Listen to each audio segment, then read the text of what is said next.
Unë e kom përjetu Prishtinën si qytetare, prej kur jam kthy nga shërbimi në qeverinë shqiptare në vitin 2021. Edhe kur më lindi vajza në pranverë 2022, krejt këto problemet që i kemi në përditshmërinë tonë në Prishtinë u bën pak më të vështira, se kur kemi kujdes për dikënd, nëse kujdesesh për fëmijë ose për një më të moshuar, gjithçka është më problem se sa kur je duke lëviz vetë nëpër qytet. Do të thënë trotuari, fakti që nuk ka linjat autobusit që mbulojnë gjitha lagjet, pastaj rritet pak fëmia dhe ki problemin e qerdhës e të tjerë.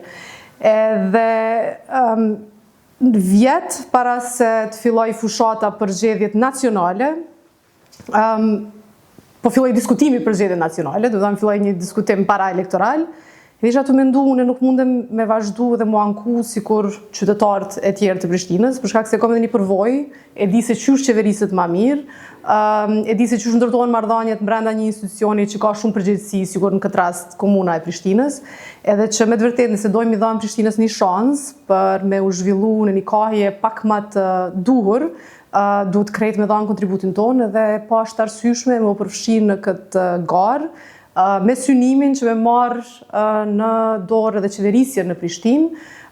po në rastin më të keq, nëse nuk arrim me fitu, sepse unë po garoj për herë të parë dhe me të vërtetë nuk e di se si përkthehet disponimi i mirë që po e shoh në votë,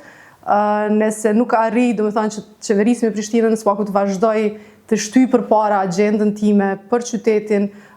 në vitet e ardhshme.